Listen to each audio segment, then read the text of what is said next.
Hello friends, नमस्कार। तो दृष्टि आई घटना चक्र के करंट अफेयर्स में हम लोग का नेक्स्ट सीरीज है अंतर्राष्ट्रीय घटनाक्रम में नोबेल पुरस्कार। तो नोबेल पुरस्कार 2023 के बारे में डिटेल से देखते हैं। अक्टूबर 2023 में विभिन्न क्षेत्रों में नोबेल पुरस्कारों की घोषणा की गई। ये पुरस्कार 10 दिसंबर 2023 को प्रदान किया गया। नोबेल पुरस्कार 2023 से संबंधित जो स्मरणीय तथ्य है उसको देखते हैं।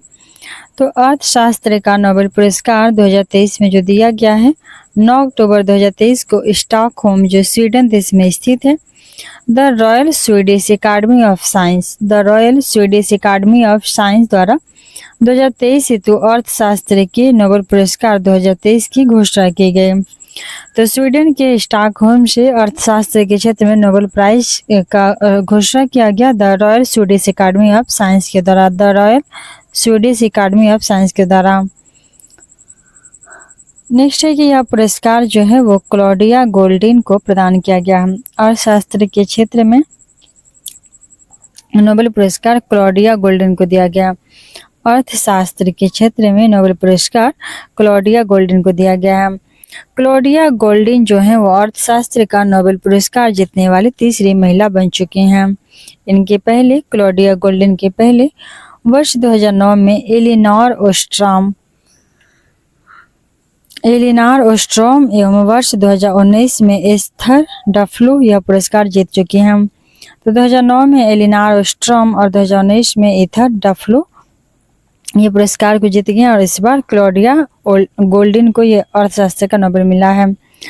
क्लॉडिया गोल्डिन अर्थशास्त्र के नोबेल पुरस्कार की पहली ऐसी महिला विजेता है जिन्होंने यह पुरस्कार अकेले सोलो जीता है।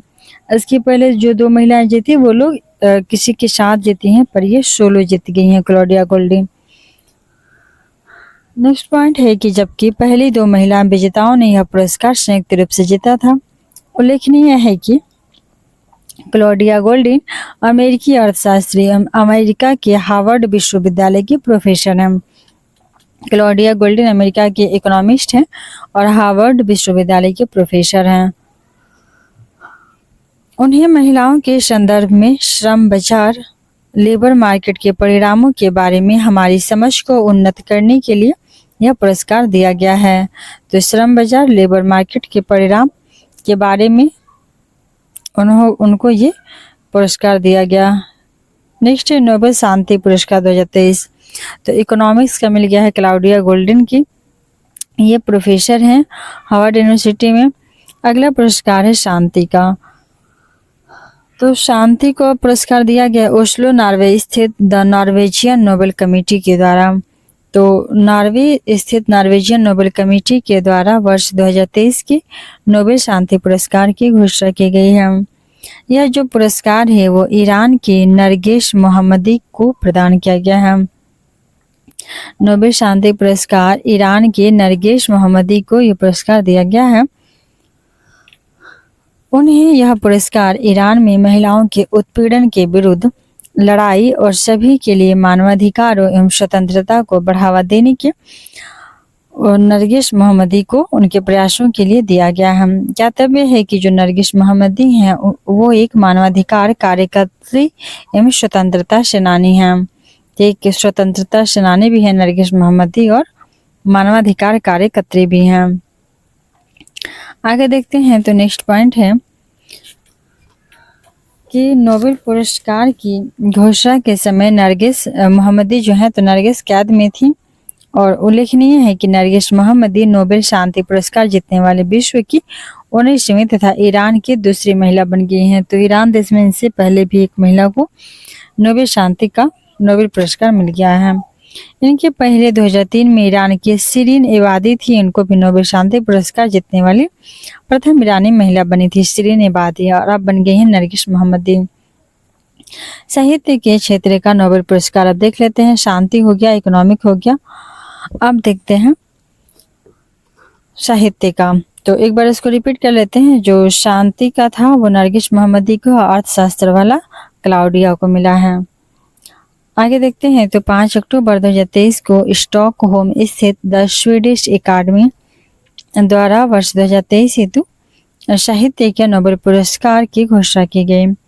तो स्वीडिश अकादमी ने किया है साहित्य का नोबेल पुरस्कार, और वहीं शांति किए थे नॉर्वे के द्वारा किया गया है शांति पुरस्कार, और स्वीडिश अकादमी किया है साहित्य वाले क्षेत्र में।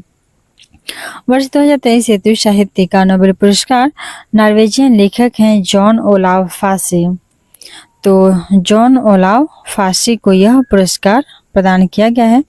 उन्हें यह पुरस्कार उनके अभिनव नाटकों एवं गद्य प्रोज के लिए प्रदान किया गया। ओलाव फासे को, जो अनकही अनसेबल भावनाओं को आवाज देते हैं, कौन? तो Olav Faso, Jon Olav Faso.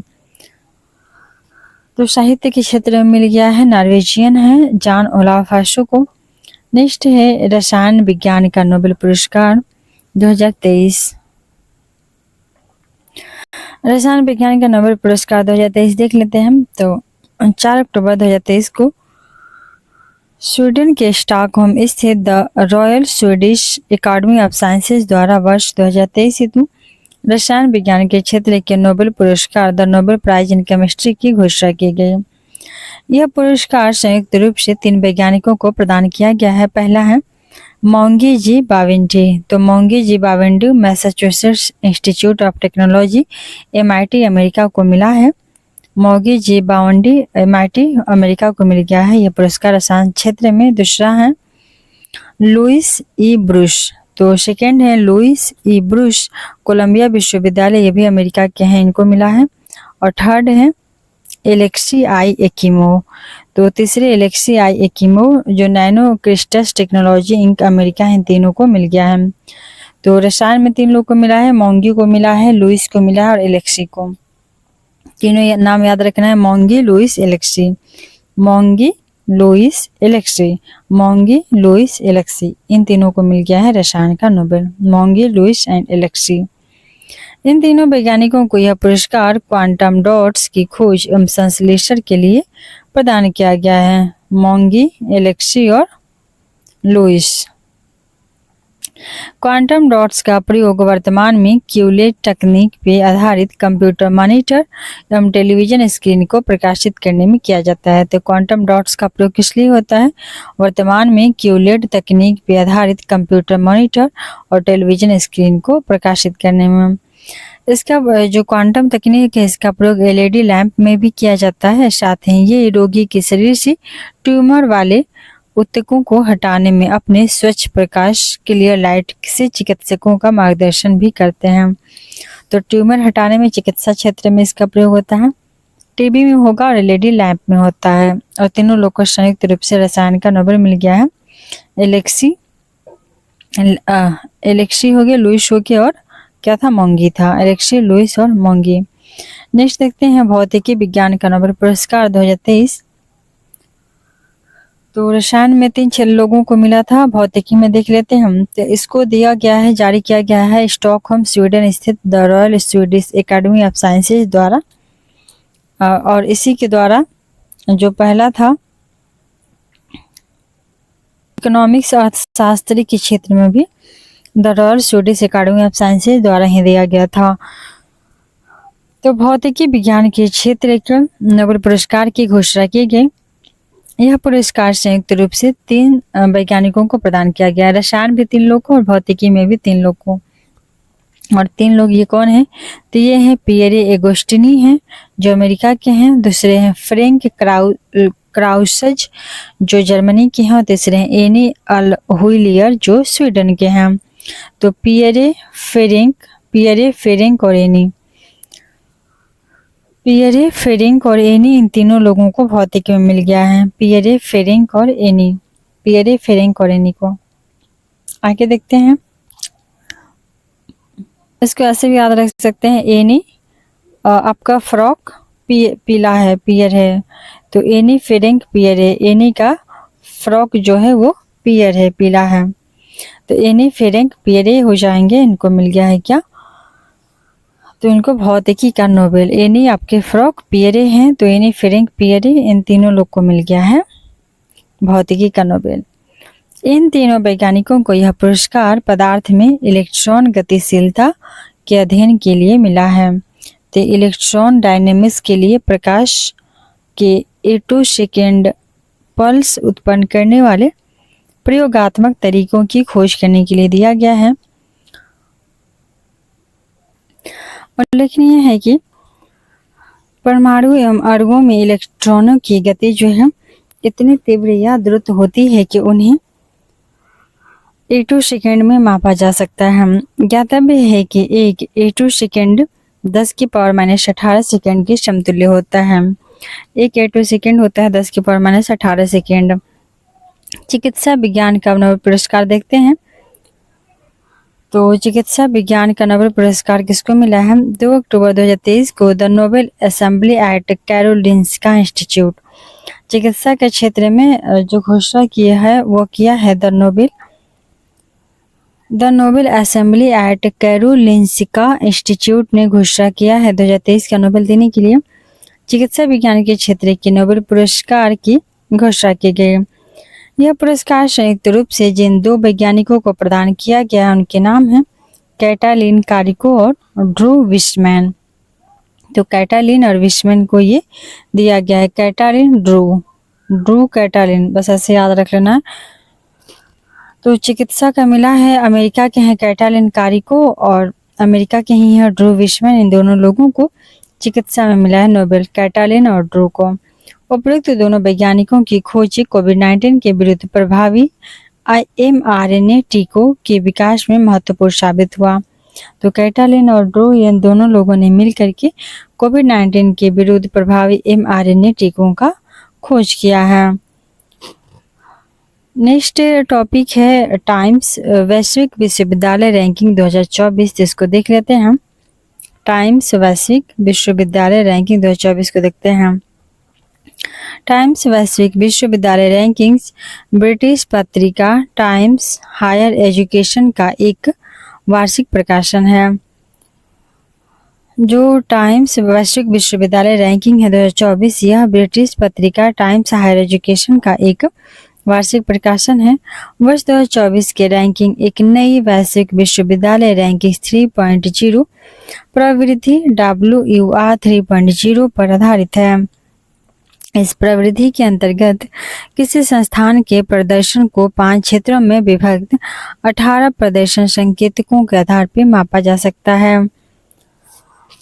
ये जो 5 क्षेत्र हैं वो निम्नवत हैं, जिनमें से पहला है शिक्षा टीचिंग क्षेत्र, दूसरा है अनुसंधान परिवेश रिसर्च एनवायरनमेंट, तीसरा है अनुसंधान गुणवत्ता रिसर्च क्वालिटी, चौथा है अंतर्राष्ट्रीय दृष्टिकोण इंटरनेशनल आउटलुक और पांचवा है इंडस्ट्री उद्योग। तो 5 आधार पर मेजरमेंट किया जाता है। पांचों है शिक्षण, अनुसंधान परिवेश, अनुसंधान गुणवत्ता और अंतर्राष्ट्रीय दृष्टिकोण। इससे संबंधित इम्पोर्टेंट फैक्ट देख लेते हैं। तो इम्पोर्टेंट फैक्ट है कि 27 सितंबर 2023 को टाइम्स हायर एजुकेशन द्वारा वैश्विक विश्वविद्यालय रैंकिंग्स 2024 जारी किए गए। तो टाइम्स हायर एजुकेशन के द्वारा वैश्विक विश्वविद्यालय रैंकिंग 2024 जारी की गई। यह इस रिपोर्ट का 20वां संस्करण है।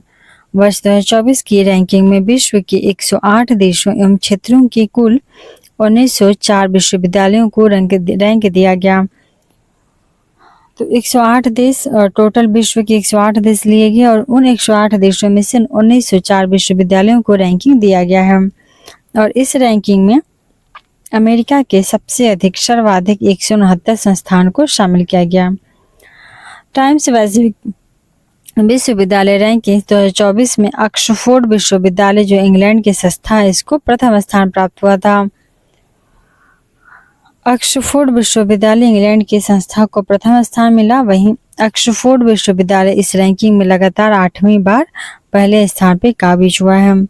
ऑक्सफोर्ड विश्वविद्यालय इस रैंकिंग में लगातार 8वीं बार पहले स्थान पर काबिज हुआ है। नेक्स्ट है कि टाइम्स वैश्विक विश्वविद्यालय रैंकिंग्स 2024 में कोई भी भारतीय विश्वविद्यालय शीर्ष 200 विश्वविद्यालयों की सूची में स्थान प्राप्त नहीं कर सकता। और ये 1904 विश्वविद्यालयों को जो रैंकिंग जारी हुआ है वैश्विक विश्वविद्यालय रैंकिंग, उसमें भारत का कोई भी स्थान जो संस्था है वो 200 विश्वविद्यालयों में नहीं प्राप्त कर सका। इस रैंकिंग के अनुसार भारतीय विज्ञान IISc जो बेंगलुरु है वो भारत का शीर्ष संस्थान है, परंतु टॉप 200 में नहीं है। इस रैंक समूह में 201 से 250 में शामिल किया गया। उल्लेखनीय है कि भारत के कुल 91 संस्थानों को इस रैंकिंग में स्थान प्राप्त हुआ है। 91 को 1904 में से 91 भारत के संस्थान को रैंकिंग दी गई है। टाइम्स वैश्विक विश्वविद्यालय रैंकिंग्स 2024 में शीर्ष जो 5 भारतीय विश्वविद्यालय हैं उसको देखते हैं। तो 201 से 205 की कैटेगरी में है। वहीं IISc बेंगलुरु कर्नाटक में स्थित है। सेकेंड 500 से 600 के बीच में अन्ना विश्वविद्यालय है जो तमिलनाडु के चेन्नई में है। थर्ड पे है जामिया मिलिया इस्लामिया जो नई दिल्ली में है। 4 पे है महात्मा गांधी विश्वविद्यालय और 5 पे है Shoolini University of Biotechnology and Management Science जो कहाँ पे है, तो हिमाचल प्रदेश के भोजौल में है। अब महात्मा गांधी विश्वविद्यालय केरल में है। जामिया मिलिया इस्लामिया नई दिल्ली में है। अन्ना विश्वविद्यालय तमिलनाडु के चेन्नई में है। नेक्स्ट देख लेते हैं। तो नेक्स्ट है कि उत्तर प्रदेश स्थित 2 संस्थान यथा अलीगढ़ मुस्लिम विश्वविद्यालय और BHU रैंक 601 से 800 में शामिल किया गया। तो उत्तर प्रदेश के 2 विश्वविद्यालय को शामिल किया गया है। पहला अलीगढ़ मुस्लिम विश्वविद्यालय और दूसरा BHU को। नेक्स्ट टॉपिक है मानव स्वतंत्रता सूचकांक 2023। तो इसको देख लेते हैं। मानव स्वतंत्रता सूचकांक 2023 को मानव स्वतंत्रता सूचकांक HFI ह्यूमन फ्रीडम इंडेक्स के तहत व्यक्तिगत पर्सनल नागरिक सिविल एवं आर्थिक इकोनॉमिक स्वतंत्रता के आधार पर विश्व में मानव स्वतंत्रता स्थिरता स्थिति को प्रस्तुत किया जाता है।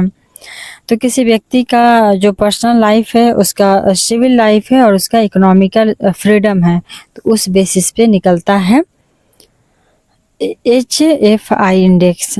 स्मरणीय तथ्य से देखते हैं तो 19 दिसंबर 2023 को वाशिंगटन DC स्थित कैंटो इंस्टीट्यूट और कनाडा के फ्रेजर इंस्टीट्यूट, तो अमेरिका की वाशिंगटन DC स्थित कैंटो इंस्टीट्यूट और वहीं कनाडा के फ्रेजर इंस्टीट्यूट द्वारा संयुक्त रूप से HFI ह्यूमन फ्रीडम इंडेक्स 2023 जारी किया गया। यह इस सूचकांक का नंबर संस्करण है। HFI 2023 में वर्ष 2021 के उपलब्ध आंकड़ों के आधार पर 165 देशों को शामिल किया गया। टोटल 165 देश विश्व के शामिल हैं और इसमें से शीर्ष 3 देश कौन है, तो इसको देखते हैं। इसमें से शीर्ष 3 देशों में से जो पहला रैंक है वो स्विट्जरलैंड को मिला है। ह्यूमन फ्रीडम इंडेक्स में पहला स्थान स्विट्जरलैंड को मिला है, दूसरा न्यूजीलैंड को मिला है। तो बस प्रथम याद करते हैं जो स्विट्जरलैंड को मिला है। शीर्ष 10 दक्षिण एशियाई देश को देखते हैं। तो शीर्ष 10 दक्षिण एशियाई देशों में पहला स्थान सिंगापुर को है। ओवरऑल विश्व स्तर पे स्विट्जरलैंड पहले स्थान पे है ह्यूमन फ्रीडम इंडेक्स में, और वहीं दक्षिण एशियाई देशों में सिंगापुर प्रथम स्थान पे है। दूसरे स्थान पे तिमोर लेस्ते है और तीसरे पे नेपाल है। तो सिंगापुर प्रथम पे है, सिंगापुर ज़्यादा इम्पोर्टेंट है। और तीसरा चौथा भी है, भारत का पड़ोसी है इसलिए इम्पोर्टेंट है। तीसरा नेपाल, चौथा भूटान और दूसरा पे तिमोर लेस्ते। और भारत का स्थान इसमें 9वां है। तो ह्यूमन फ्रीडम इंडेक्स में भारत का स्थान 9 है और स्विट्जरलैंड टॉप पे है। दक्षिण एशियाई देशों में भारत का स्थान 9वां है, पहले पे है सिंगापुर। आगे देखते हैं। नेक्स्ट टॉपिक है वैश्विक प्रतिभा प्रतिस्पर्धा सूचकांक 2023। तो वैश्विक प्रतिभा प्रतिस्पर्धा सूचकांक 2023 को देख लेते हैं। 7 नवंबर 2023 को इंस्टीट्यूट बिजनेस स्कूल द्वारा Descartes Institute for the Future Geneva तथा Human Capital Leadership Institute Singapore के सहयोग से वैश्विक प्रतिभा प्रतिस्पर्धा सूचकांक 2023 जारी किया गया। यह इस सूचकांक का 10वां संस्करण है। जो सूचकांक है वैश्विक प्रतिभाओं का प्रतिस्पर्धा होगा, ये सूचकांक इंस्टीट्यूट बिजनेस स्कूल द्वारा जारी किया गया है। वैश्विक स्तर पर प्रतिभाओं का प्रतिस्पर्धा, तो इंस्टीट्यूट बिजनेस स्कूल जारी किया इसको। इससे संबंधित इम्पोर्टेंट फैक्ट देखते हैं हम। तो GTCI 2023 में 134 देशों को शामिल किया गया। GTCI 2023 में प्रथम 5 स्थानों पर क्रमशः स्विट्जरलैंड, सिंगापुर, संयुक्त राज्य अमेरिका, डेनमार्क और नीदरलैंड स्थित है। जबकि अंतिम 5 स्थानों पे चार्ट जो है वो अंतिम पे 134वां पे है। तो चार्ट इंपॉर्टेंट है और स्विट्जरलैंड जो प्रथम पे है। वैश्विक प्रतिभा प्रतिस्पर्धा सूचकांक में स्विट्जरलैंड टॉप पे है और चार्ट जो है वो अंतिम स्थान पे है। इसमें भारत की स्थिति देखते हैं तो भारत समग्र रैंक में 103 नंबर पे है। तो भारत का स्थान 103 है और क्षेत्रीय रैंक में भारत का स्थान 5 है और ओवरऑल 103 है। नेक्स्ट है रूल ऑफ लॉ इंडेक्स 2023। तो रूल ऑफ लॉ इंडेक्स 2023 को देख लेते हैं। Rule of law index 2023, rule of law index world justice project द्वारा प्रकाशित किया जाता है। Rule of law index world justice project, justice से मैटर है क्योंकि वर्ल्ड रूल ऑफ लॉ के बारे में है, तो जस्टिस प्रोजेक्ट इसको लॉन्च करेगा। और इस सूचकांक में देशों के प्रदर्शन का मूल्यांकन 8 कारकों में विभक्त 44 संकेतकों के आधार पर किया जाता है। 8 कारकों में विभक्त 44 संकेतक के आधार पर होता है। इससे संबंध इम्पोर्टेंट जो फैक्ट है उसको देख लेते हैं हम। 25 अक्टूबर 2023 को वर्ल्ड जस्टिस प्रोजेक्ट WJP द्वारा rule of law index 2023 rule of law index 2023 जारी किया गया। यह जो सूचकांक है वह विश्व के 142 देशों क्षेत्राधिकारों में कानून के शासन रूल ऑफ लॉ का मूल्यांकन करता है। यह जो सूचकांक है वह विश्व के 142 देशों क्षेत्राधिकारों में कानून के शासन रूल ऑफ लॉ का मूल्यांकन करता है। सूचकांक में जो शामिल शीर्ष 3 देश हैं उसको देख लेते हैं। शीर्ष 3 देश को देखते हैं तो डेनमार्क जो है वो पहले स्थान पे है। रूल ऑफ लॉ इंडेक्स में डेनमार्क पहले पे है, नॉर्वे दूसरे पे, फिनलैंड तीसरे पे। तो डेनमार्क याद रखते हैं, डेनमार्क पहले स्थान पे है रूल ऑफ लॉ में। रूल ऑफ लॉ में डेनमार्क पहले पे है। इस सूचकांक में वेनेजुएला जो है वो 142वें स्थान पे है वेनेजुएला, और जो कानून के शासन के अनुपालन के संबंध में सबसे खराब प्रदर्शन है। तो वेनेजुएला में बहुत कम कानून का पालन होता है और लास्ट पोजीशन पे है, सबसे खराब पोजीशन अंतिम स्थान पे है। इस सूचकांक में 6 दक्षिण एशियाई देशों में शामिल है। नेपाल को 71 रैंक मिला है, श्रीलंका को 77 और भारत को 79वां स्थान मिला है। तो रूल ऑफ लॉ में भारत को 79 नंबर मिला है, फर्स्ट पे डेनमार्क रहा है और लास्ट में वेनेजुएला रहा है। भारत 79वें नंबर पे रहा है रूल ऑफ लॉ इंडेक्स में। अब इसके बाद स्टार्ट होगा हम लोग का अंतर्राष्ट्रीय सम्मेलन के बारे में। अंतर्राष्ट्रीय घटनाक्रम में हम लोग जो भी थी आयोजन थे इंडेक्सेस, अंतर्राष्ट्रीय जितने भी इंडेक्सेस हैं वो रिपोर्ट सूचकांक खत्म हो गया। अब स्टार्ट होगा अंतर्राष्ट्रीय सम्मेलन, इसको देखेंगे अगले वीडियो में और वीडियो को यहीं पे समाप्त करते हैं। Thanks for watching. अगर कोई सजेशन है तो कमेंट करके बता सकते हैं आप लोग।